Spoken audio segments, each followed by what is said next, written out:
Fala galera, tudo bem? Professor Jean falando aqui, e hoje a gente vai ter uma aulinha então sobre modelos atômicos, beleza? Galera, modelos atômicos, a gente já falou um pouquinho disso em vídeos anteriores, hein? Hoje a gente vai abordar um pouco mais esse conteúdo e vamos aprofundar um pouquinho mais nessa estrutura atômica. Não vai ser a última vez que a gente vai falar desse conteúdo, a gente vai continuar falando, mas a gente vai dar mais uma continuada então nesse tópico e aprofundada na estrutura dessa unidade fundamental da matéria, né? Então, como material de estudo, eu indico esse livro para vocês, tá? No capítulo 5, ok? Então, se a gente olha para essa figura aqui, ó, você sabe o que é isso? Parece uma imagem psicodélica, né? Quase uma imagem em anos 70, uma imagem psicodélica, cores, brilhos. Tem ideia do que é isso? Isso é um átomo, galera. Isso é uma figura de átomos de silício. Então, é uma superfície de silício. Ah, o silício, então, é um elemento químico, né? Presente na tabela periódica, que aliás a gente vai estudar em mais detalhes também nos próximos capítulos, que é então o segundo elemento mais abundante da crosta terrestre. Eu tenho muito silício na crosta terrestre. Ele está atrás apenas do oxigênio, como um dos componentes fundamentais da crosta terrestre. Chega de 20, cerca de 28% da crosta é constituída de silício. Então é bastante, galera, bastante mesmo. O que tem de legal nesse silício? Bom, o silício naturalmente ele vai ser encontrado então no quartzo, na cerâmica, né, porque compõe as argilas, na areia. Então todos esses componentes são riquíssimos em silício, muitas vezes constituídos apenas por silício. E como produtos, então a gente tem vidro, cerâmicas, cimentos, os chips e outros componentes eletrônicos. Ok? Então a gente tem uma diversidade, uma infinidade de aplicações tecnológicas do silício. Tá, o silício então é esse semimetal, ele tem esse brilho característico, né? E aqui a gente tem uma figurinha, a gente vai entender isso mais para frente, tá? Compreender um pouco melhor. Mas só para mostrar para vocês, né, como que esses elementos são representados, né? Diversas formas para representar um elemento químico. Eu tenho aqui em cima, por exemplo, uma representação da estrutura atômica. Então eu vejo que eu tenho um SI, que é o símbolo usado para silício, né? Então vocês olham aqui em cima, deixa eu colocar aqui o ponteiro. Ó, aqui em cima, vocês vão ver que a gente tem o silício, e eu tenho então a parte do núcleo atômico e a parte da eletrosfera. Nessa representação, né, fora de proporção, eu consigo contar aqui o número de elétrons que eu tenho nesse silício. Então, olha aqui eu tenho 2, 3, 4, 5, 6, 7, 8, 9, 10, 11, 12, 13, 14 elétrons. Ele tem 14 elétrons. Logo, a gente vai observar lá para frente algumas regrinhas, ele tem 14 prótons também. Por isso que o número atômico dele é 14. Ok? Então, esse 14 é o número atômico que representa o número de prótons que esse elemento possui. Né? Aí eu tenho a massa atômica dele, um pouquinho mais de 28. Que a massa atômica ela é constituída por quê, basicamente? Basicamente pelo número da quantidade de prótons e de nêutrons, que estão todos no núcleo. E a gente tem várias características, lembra que a gente já falou anteriormente de propriedades específicas da matéria? Então eu tenho densidade, ponto de ebulição, ponto de fusão, né? Então que são características que vão me permitir diferenciar essa porção de matéria de outras. Ok? A gente vai aprender a entender todos esses detalhes mais lá para frente, ok? Como que eu consigo observar átomos, então? Como que eu faço isso? Bom, hoje em dia a gente tem disponível, né? Na verdade faz um tempo já que tem disponível, mas essa técnica foi se refinando ao longo do tempo, um tipo de microscopia que a gente chama de microscopia de força atômica ou microscopia de tunelamento. E essa microscopia ela é interessante porque ela nos permite observar imagens a nível molecular. Logicamente, isso não é fácil, galera. Não é qualquer microscópio de força atômica ou tunelamento que faz isso. Mas eles nos permitem ver esse detalhe de aglomerados moleculares e chegando a nível de detalhes atômicos, ok? Então eu consigo ver, digamos que o formato externo, né? Então o formato externo desses átomos. Aqui a gente tem algumas imagens, olha, que só para vocês terem ideia de como que funciona, né? Nos princípios bem gerais desse microscópio de força atômica. Ele funciona realmente por contato. Okay? Então eu tenho logicamente que o princípio físico é muito mais complexo que isso, mas imaginem que eu tenho uma ponteira ultra sensível que tem então aqui no seu ápice um material, né, que permite essa ultrassensibilidade, tem sensores que conseguem detectar a diferença de nível com muita precisão, e eu vou passando essa ponteira por toda uma superfície de análise, é como se fosse um espelho. E aí, qualquer molécula que eu tiver ali em cima, então isso tem que estar extremamente isolado apenas com a molécula que eu quero analisar, ele vai ter uma sobressalência e ele vai conseguir ver o formato dessa molécula. Com isso, ele consegue criar, então, um modelo digital a partir disso que está sendo observado. Então, aqui a gente tem, por exemplo, algumas moléculas, olha que interessante, orgânicas, né, observadas ao microscópio de tunelamento, tá? Então, a gente consegue ver aquelas representações químicas que a gente vai fazer e a gente vai aprender mais em detalhes nas próximas aulas. Eu consigo observar isso no microscópio de força atômica ou tunelamento. Legal, né? Mas por muito tempo não conseguiu se observar átomos. Não era possível observar. Quando eu não consigo observar, o que eu faço? Eu estabeleço modelos. Modelos. Modelos é basicamente em ciência, né? Modelo é uma construção que você faz por meio de informações indiretas que você tem sobre um material, ok? Ou sobre uma ideia. Então você estabelece um modelo. Digamos que é uma forma de apresentar ou representar dada substância, dado conceito, que você consiga agrupar, né, e verificar todas as informações que você tem acerca daquele conceito. O nosso conceito aqui no caso é átomo. Você lembra o que é um átomo? Você que está assistindo o vídeo aí lembra o que é um átomo? A gente já falou anteriormente de teoria atômica de Dalton. E o átomo, né? Então, o Dalton foi um dos primeiros cientistas atomistas, digamos assim, que foi ouvido, né, pela sociedade.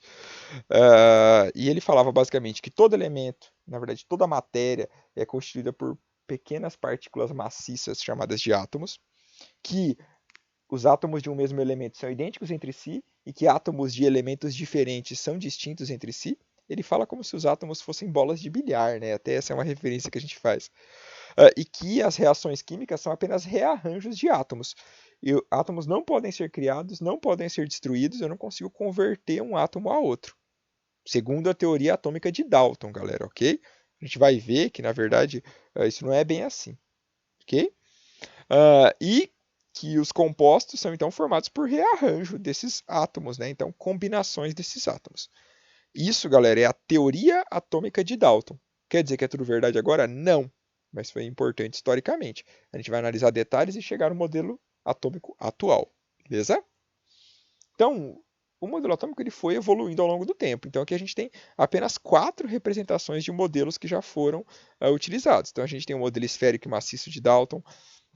A gente tem o famoso modelo do pudim de passas de Thomson, né? Então, aqui a gente já tem a distinção entre, a principal novidade é a distinção entre cargas, né, da matéria, dessas partículas que compõem o átomo. Então eu tenho materiais com carga negativa, que a gente sabe que são os elétrons, e partículas subatômicas com carga positiva, que são os prótons. Só que aqui a gente tem uma ideia de uma grande massa positiva onde estão imersas as partículas negativas. Esse modelo, então, foi substituído pelo modelo de Rutherford, que é o modelo que a gente mais conhece, assim, quase como um símbolo pop de ciência, né? Então, a gente observa esse modelo nucleado, né? Que é o modelo de Rutherford, que é amplamente utilizado para representar. Embora não seja o modelo mais atual, a gente tenha novidades, muitas vezes esse é o modelo utilizado para elucidação e para explicação de vários conceitos, tá? E ele muitas vezes vai ser suficiente para isso. E temos um modelo um pouquinho mais atual que ele, que é o modelo de Bohr.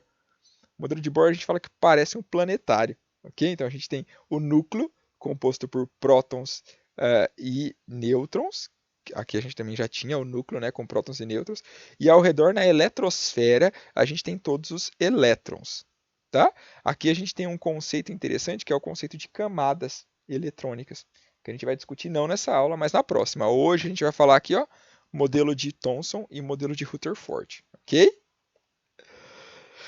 Ok, galera. Então, Dalton falava que a matéria era constituída por átomos maciços, né? Então, maciços, modelos cheios, né, de matéria, que tudo era preenchido, todos os espaços eram preenchidos. Mas se essa matéria era maciça, uma coisa que intrigava muito os filósofos e os cientistas da época era como explicar o fenômeno da eletricidade. De onde que vem essa eletricidade?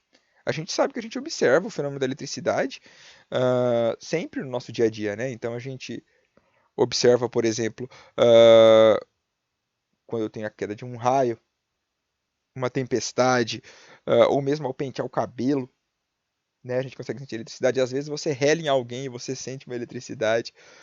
Às vezes tem algo, passa perto da TV e os pelinhos do braço arrepiam. Isso acontece. Então, a eletricidade existe e ele é um fenômeno, né? Ele é observável. Eu posso não saber explicar, mas eu sei observar. Isso define já um fenômeno. Para vocês terem ideia, Tales de Mileto, lá em 640 a.C., então, o filósofo, ele pegava materiais que a gente chama de âmbar, não sei se vocês conhecem isso. Resina fossilizada, não sei se alguém já assistiu Jurassic Park, esses segmentos de resina fossilizada que muitas vezes armazenam insetos e outros materiais no seu interior. Então ele pegava esse âmbar e ele esfregava esse âmbar no pelo e na pena de animais. E via que ele adquiria uma carga quando era atritado. E que isso poderia, por exemplo, atrair uma pena, atrair pelos, atrair pedaços de tecido. E aí ele deu esse nome, né? Para esse efeito, ele deu o nome de eletricidade. Por quê? Porque âmbar vem do grego electron. Então, o termo eletricidade e mesmo elétron vem da palavra grega para âmbar. Então tá, explicando, né? O que está acontecendo aí? Basicamente, então, se a gente mesmo em casa pegar aí uma caneta mesmo, aqui a gente mostra com um bastão de vidro, né, e um pedaço de pano. Mas mesmo uma caneta, se a gente pega e atrita, né, grandemente, por exemplo, um pedaço de tecido de lã com um pedaço de vidro, a gente vai ver que a gente tem um carregamento, né? Então, a gente tem uma definição de cargas, né, uma inserção de cargas nos dois materiais. Por convenção, a gente fala que o vidro se eletriza positivamente e a lã se eletriza negativamente. Galera, quem é positivo e quem é negativo nesse caso não importa, tá? É só a gente entender que são duas cargas diferentes, ok? Quando a gente faz isso, a gente observa, por exemplo, se eu pendurar esse bastãozinho de vidro, né, que foi carregado positivamente, e aproximar ele desse pano de lã, a gente vai ver que ocorre uma atração. Então eu tenho uma atração de cargas, cargas positivas por cargas negativas. Já se eu aproximo dois bastões de vidro que foram atritados, eu vou ver que eu tenho uma repulsão. Então essa repulsão elétrica da matéria. Então cargas diferentes se atraem, né? Cargas opostas se atraem e cargas iguais se repelem ou têm repulsão. Okay? Isso é um conceito, galera, que a gente tem lá de trás, né? Um conceito bem evidente, bem construído para a gente. Mas como explicar isso em termos de constituição da matéria?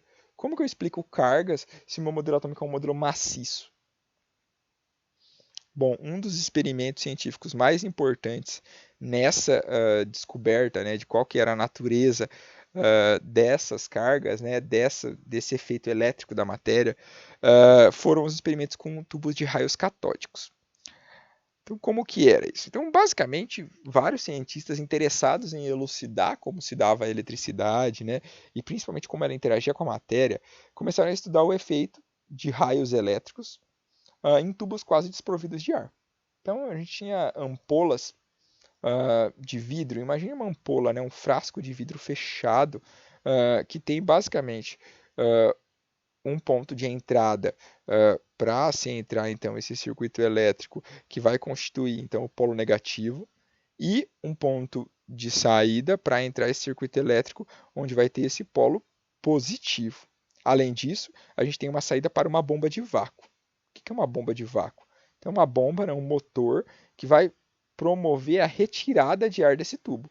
Se eu retiro o ar desse tubo, eu diminuo muito a pressão desse gás aqui no interior. Concordam? Eu estou retirando esse gás ali no interior, então é quase desprovido de ar. Eu tenho uma quantidade menor de matéria, ok? O que eles faziam então? Depois que eles tinham isso, esse gás aqui no interior submetido a baixa pressão, né, porque eu tirei grande parte do gás que estava ali dentro com essa bomba de vácuo, eles então efetuavam a descarga de uma grande corrente elétrica dentro desse tubo.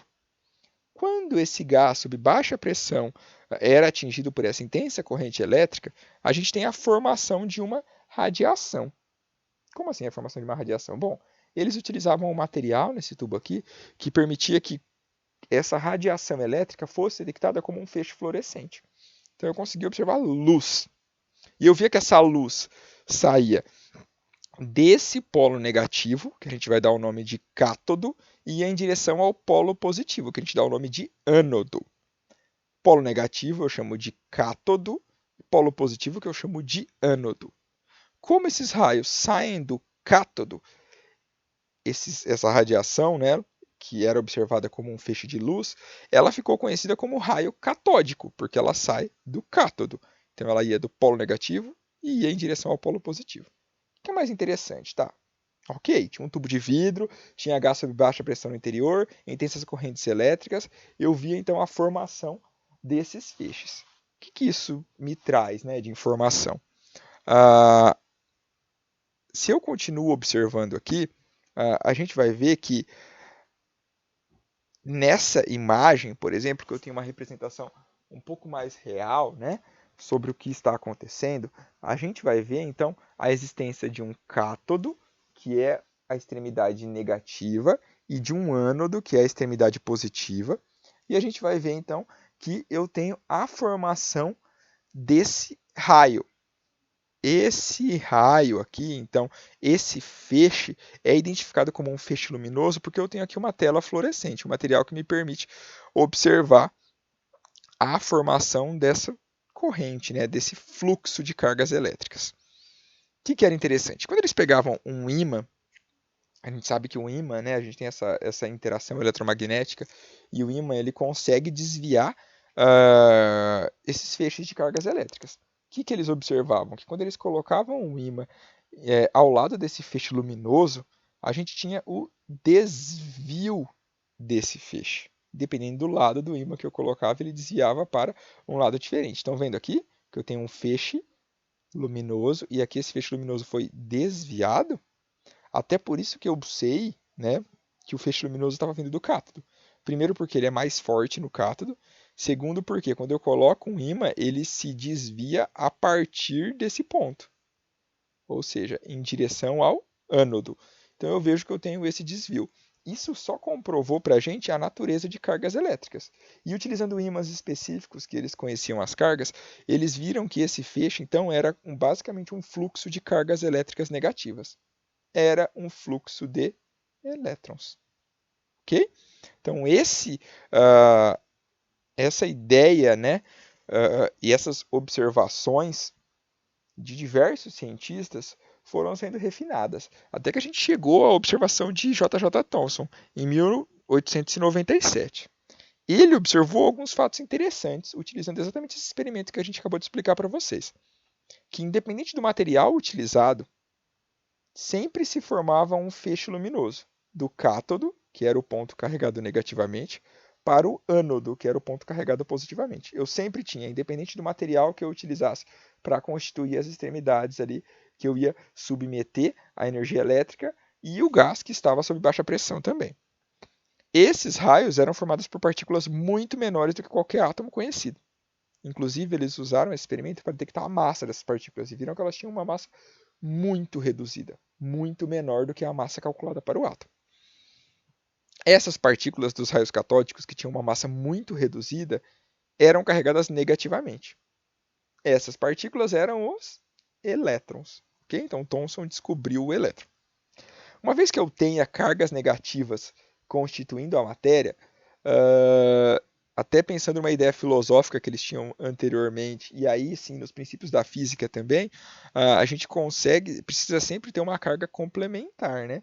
Para equilibrar, contrabalancear essas cargas no átomo. Logo, a existência do elétron nos fez deduzir a existência de cargas positivas, que eram os prótons, para contrabalancear essas cargas negativas.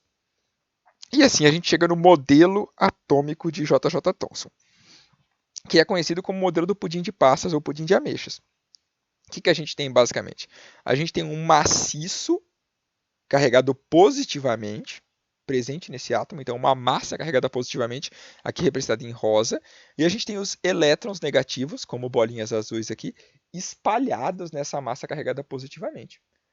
Se dá uma referência de uma sobremesa inglesa, né, que é chamada de pudim de ameixas, Mas na verdade, se a gente olhar aqui, para mim parece muito uma melancia, sabe? Então, pensem que a parte vermelha da melancia é a matéria carregada positivamente e as sementes constituem os elétrons. Então é muito essa ideia de como era o modelo de Thomson. Continuava sendo maciço o átomo, assim como Dalton tinha observado. Então, modelo atômico de Thomson, a gente vê aqui, ó, essa sobremesa que é semelhante a um panetone, né? Então, uma grande massa carregada positivamente e partículas subatômicas negativas, que eram os elétrons. Então, Thomson observou que a matéria possui cargas negativas, que existem partículas subatômicas, ou seja, o átomo não é a última partícula indivisível, ok? Então, eu tenho partículas subatômicas que eu posso dividir e identificar, e essas partículas, as carregadas negativamente, recebiam os nomes de elétrons. E a gente vai ver que essa matéria carregada positivamente vai receber o nome de próton. Uh, ainda tem muitas falhas. Esse modelo não está certo, né, galera? Então a gente sabe hoje em dia, aquele símbolo que eu mostrei para vocês aí no começo, que é o símbolo mais utilizado para o átomo, ele é bem diferente desse modelo do pudim de passas, né? Por quê? Porque o modelo de Thomson ainda apresentava falhas. Foi muito importante? Foi muito importante, porque já começou a explicar essa natureza elétrica da matéria. Mas tem muitos problemas. Por exemplo, um dos problemas, o átomo ainda é apresentado como uma estrutura maciça. A gente sabe hoje em dia que o átomo não é uma estrutura inteiramente maciça. A gente vai entender por que ali para frente. Além disso, se a gente pensar em termos de estabilidade, a gente tem uma grande massa com cargas positivas e cargas negativas muito próximas umas das outras nessa estrutura. Isso levaria a uma grande repulsão eletrostática dessas cargas negativas entre si. Ok? Eu não tenho um núcleo definido e eu não tenho orbitais e níveis de energia ao redor. Então é uma grande massa, sabe? Então ainda é um modelo falho. Mas como confirmar experimentalmente se o átomo não era uma esfera rígida ou se ele era uma esfera rígida, se eu não conseguir observá-lo? Aqueles experimentos que a gente falou ali de microscopia atômica ou de tunelamento, eles são muito mais recentes do que essas descobertas. Como que eles podiam fazer isso se eles não conseguiam observar os átomos? Utilizando uma ferramenta da química, né, e da física que estava em alta na ciência nesse período. Então, no final do século XIX, início do século XX, vários cientistas, como por exemplo Becquerel e o casal Curie, né, Pierre e Marie Curie, eles trabalhavam com radiação. O que é radiação? Né? O que é radioatividade? Então, radioatividade é uma propriedade da matéria, também uma propriedade específica, né, que alguns materiais apresentam, né, com intensidade, relacionada à emissão de radiação de alta energia. Então, inicialmente era uma descrição de um fenômeno. Então, eles observavam, por exemplo, que algumas substâncias que eram ditas substâncias radioativas, por quê? Bom, porque a substância com o nome de rádio tinha essa capacidade, né? E o nome da substância chamada rádio acabou sendo transmitido para todas as outras chamadas de radioativas, ok? Então esses cientistas eles observavam que vários compostos químicos eram capazes de emitir espontaneamente radiação de alta energia. Essa radiação então era um componente, né, que conseguia interagir com a matéria e muitas vezes modificar a matéria. A gente vai falar mais de radiação lá para frente, tá? Aqui é só para dar uma ideia geral para vocês. Mas, por exemplo, aqui, se a gente tiver uma substância radioativa dentro de um bloco de chumbo é um material, o chumbo é um material extremamente denso. Então, como essa radiação, de modo geral, ela tem uma forte interação com a matéria, esse bloco de chumbo ele consegue reter a radiação. Tem, então, um pequeno orifício por onde essa radiação pode ser emitida. Essa radiação emitida, ela pode, por exemplo, então, ser direcionada para alguma matéria específica. Isso é utilizado em várias técnicas científicas, mas aqui a gente faz só para mostrar a natureza de três tipos de radiação fundamentais, assim, que a gente chama de raios beta, ou partículas beta, raios alfa e raios gama. Se a gente submeter essa radiação, né, com uma determinada substância radioativa e expor esse feixe, então, de radiação a duas placas eletricamente carregadas, né, uma positivamente e uma negativamente, a gente vai ver que alguns raios se deslocam para o lado positivo. Por quê? Porque são carregados negativamente. Alguns raios se deslocam para o lado negativo, por quê? Porque são carregados positivamente, e alguns não têm carga, como por exemplo os raios gama. Para esse experimento que a gente vai falar agora, que foi importante para elucidar a estrutura atômica, foi utilizado partículas alfa. Partículas alfa são basicamente dois prótons. A gente vai falar disso mais lá para frente, e vamos dar uma olhada em detalhes nisso, mas a gente fala que as partículas alfas têm a estrutura de 2 mais. A gente vai falar isso em detalhes, tá bom? Lá para frente, galera. E elas podem ser emitidas por núcleos atômicos de substâncias instáveis. Sabem? Acho que vocês já viram aí Chernobyl, né? A série Chernobyl, que fala um pouquinho aí sobre esse grande desastre nuclear, né? Então a energia nuclear ela se baseia nessa propriedade das substâncias, tá? Em um processo que gera grande quantidade de energia que acaba aquecendo a água, que vai gerar energia elétrica, né? A substância utilizada no experimento que a gente vai comentar aqui é o polônio. Tá? Então, o polônio é um grande átomo, olha aqui, número atômico 84, então ele tem 84 prótons. E ele vai emitir então essas partículas alfa, e essas partículas alfa elas têm uma forte interação com a matéria. Isso é importante para o ensaio que a gente vai comentar aqui. Sabendo dessas propriedades, então, das substâncias radioativas, um pesquisador chamado Rutherford, ele propôs um modelo para tentar olhar qual que era a composição desse átomo. Pensou assim, bom, se eu não posso observar o átomo, talvez eu possa atirar alguma coisa nele. Se eu jogar alguma coisa no átomo, eu posso ver se essa coisa vai desviar, se essa coisa vai parar no átomo, ou se essa coisa vai desviar levemente, ou desviar completamente, ou atravessar sem nenhum problema. Como que será que vai ser esse átomo? Então, basicamente, essa que foi a ideia de Thomson. De Rutherford, desculpa, galera. Lá no início do século XX, então, Ernest Rutherford, ele tinha uma grande equipe de pesquisadores e ele utilizou, basicamente, algumas propriedades químicas aqui importantes que a gente vai falar. Utilizou a radioatividade do polônio, okay? Então, polônio, que é um composto radioativo. Ele incluiu esse polônio em um bloco de chumbo, por quê? Porque o chumbo contém a radiação, por ser extremamente denso. E esse chumbo ele tinha um pequeno feixe, né, que direcionava essas partículas que estavam sendo lançadas para o polônio para uma direção específica. Essas partículas, depois de atravessar uma nova placa com chumbo que tinha apenas um pequeno orifício, elas atingiam uma placa de ouro extremamente fina. Isso só é possível devido à propriedade de maleabilidade do ouro, né, que a gente já falou anteriormente em propriedades específicas da matéria. Então, o ouro é um tipo de metal que pode ser amassado em placas extremamente finas, por técnicas de martelamento, né, mesmo. E que eu tenho aí uma quantidade relativamente pequena de átomos nessa folha de ouro extremamente fina. E além disso, ele utilizou então um filme de detecção. Era um anteparo de uma substância que conseguia indicar por fluorescência onde que estavam tendo a colisão das partículas alfa que tinham saído do chumbo. Vamos tentar entender um pouco mais em detalhes esse experimento. Olha aqui o experimento. Vamos lá. Experimento do espalhamento alfa de Rutherford. Então vamos juntar todas as informações que a gente já viu. Ok. Rutherford colocou polônio dentro de uma caixa de chumbo. O que o polônio tem de propriedade? O polônio é um elemento radioativo. O que isso quer dizer? Quer dizer que ele consegue emitir radiação. No caso, partículas alfa. Partículas alfa são pequenas partículas que têm alta capacidade de interagir com a matéria, que são lançadas. São como balas de revólver, galera.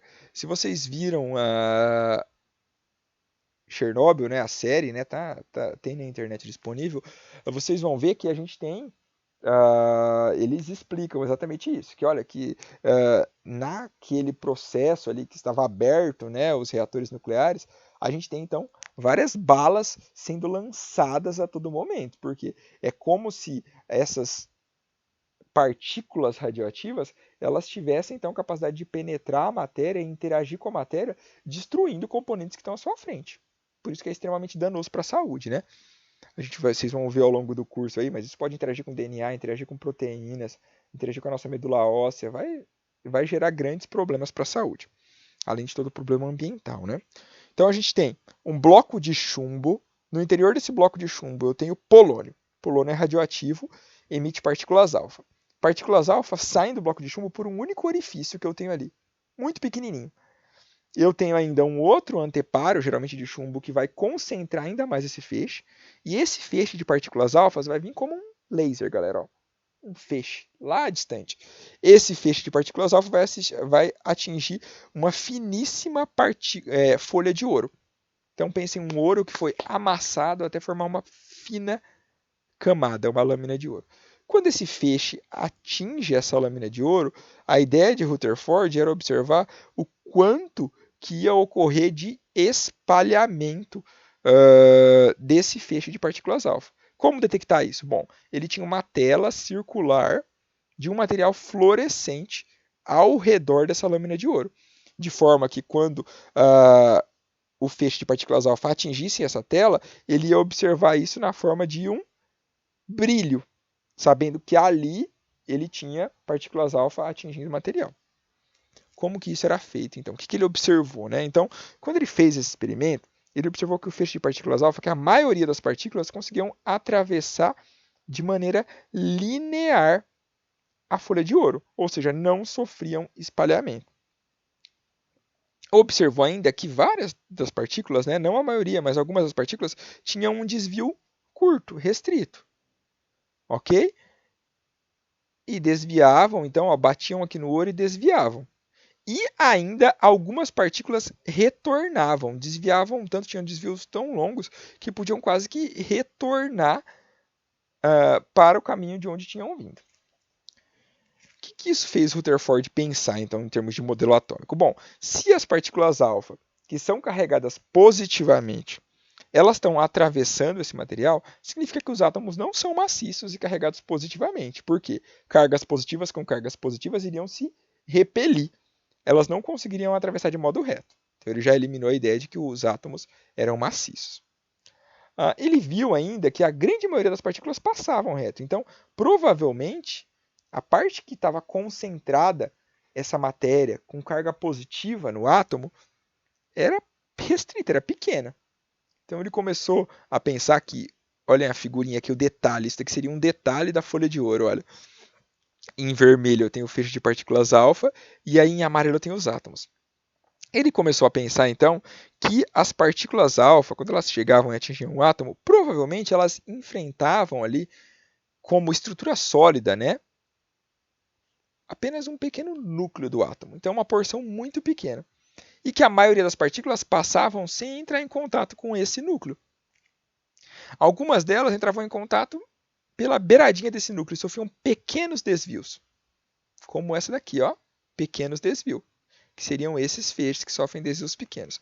E algumas delas ainda acertariam em cheio, poucas delas, né? Em cheio esses núcleos, de forma que retornariam quase que completamente da direção onde tinham sido lançadas, tendo então esses desvios longos, né?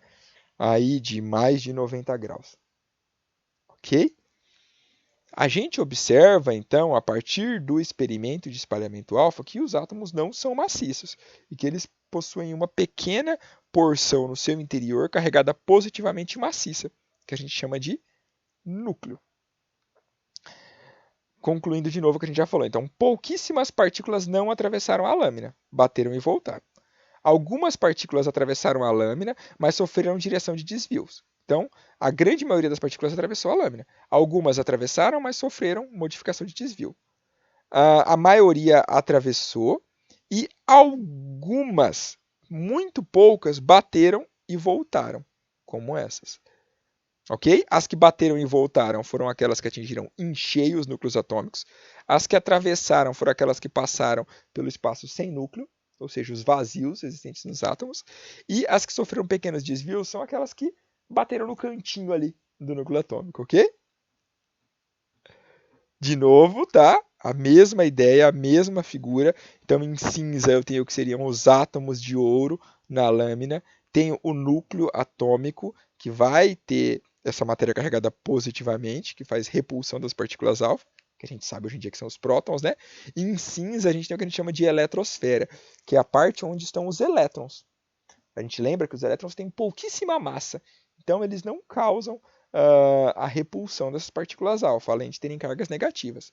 A gente vê que a maioria dos feixes alfa atravessam, alguns sofrem pequenos desvios e alguns são completamente desviados. Ok? Esse experimento só foi possível devido à propriedade de maleabilidade do ouro.